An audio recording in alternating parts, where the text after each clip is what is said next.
Bonjour. On va encore parler de l'appui flèche. Tout à l'heure, quand j'ai terminé, je parlais au niveau de la tension. Comment ajuster le ressort en fonction de la flèche, ou du spine, ou de la rigidité de la flèche.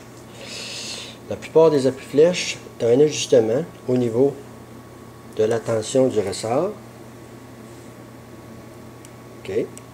Cet ajustement-là, sur plusieurs appuis flèches, ça se situe ici en arrière.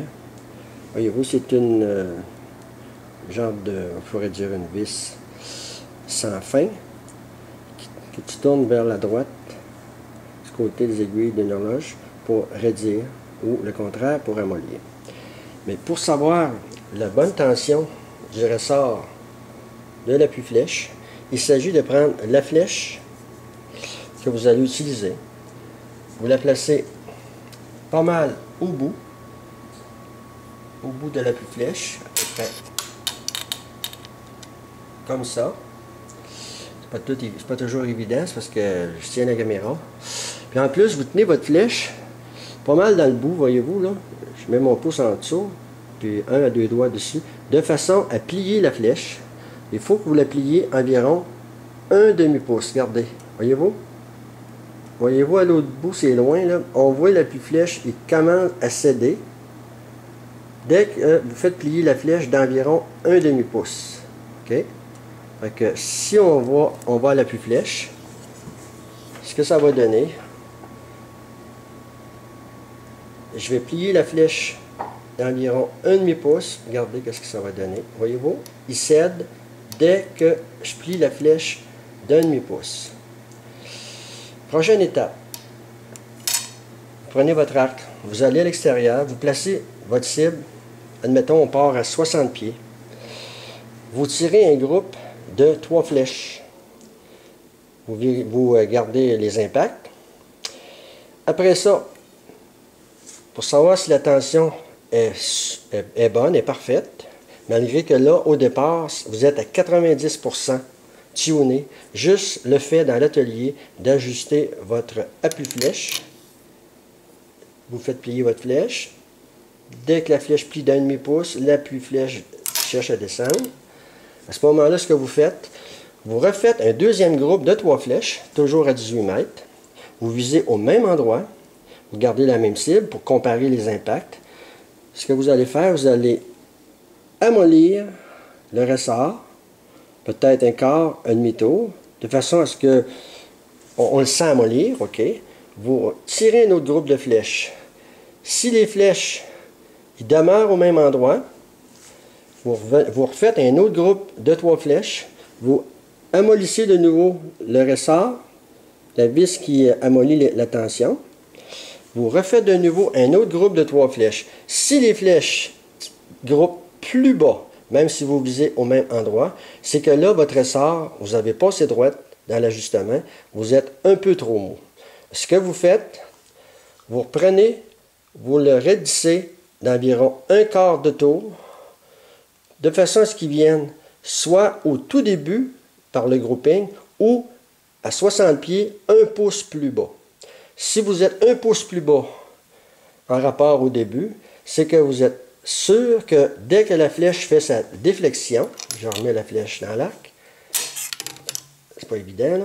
Dès qu'elle fait sa déflexion, l'appui flèche, regardez bien, il va céder juste, oh, ça c'est trop, je passe droite là, juste pour dire qu'il va céder pendant que la flèche part, puis quand la flèche va avoir traîné entre 6 et 7 pouces, elle va libérer l'appui flèche, peut-être de 1 16e à 1 8e de pouce.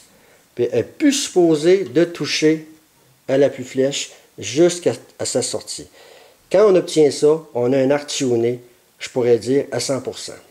C'est sûr qu'un tireur de haut niveau, qui groupe serré, ça y en prend 2 à 3 flèches à 18 mètres. Dès qu'il pogne la croix, parce que la mire était gelée dans la croix, c'est un arc tuné.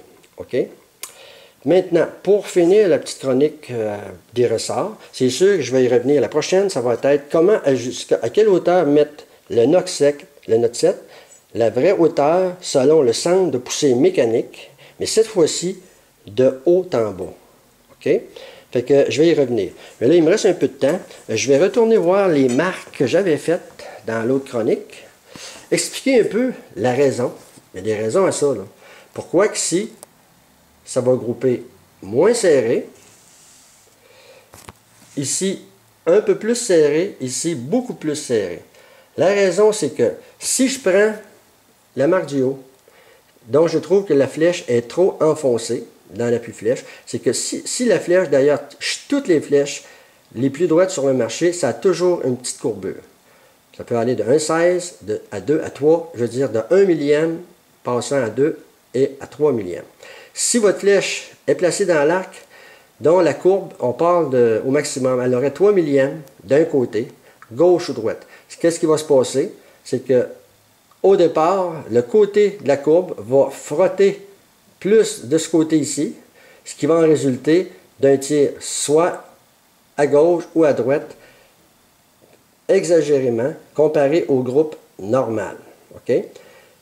Si je m'en viens à l'idéal ici, la même flèche, étant donné que l'appui-flèche, voyez-vous, le contact se fait vers le centre de la flèche, c'est que dans le côté ici, si vous avez toujours la même courbure, la même erreur de flèche qui est, on peut dire, croche un petit peu, malgré qu'elle est neuve, c'est que la flèche va être 2 fois moins influencée pour aller soit à gauche, soit à droite. Mais par contre, si la courbure de la flèche, l'erreur de la flèche qui a de 2 à 3 millièmes de pas droite, si elle est complètement placée par-dessus, si la courbe est par-dessus, à ce moment-là, c'est que vous soyez ajusté ici en largeur de vos broches ou au maximum en haut, la flèche va avoir sensiblement la même erreur en hauteur ou pour un tir bas.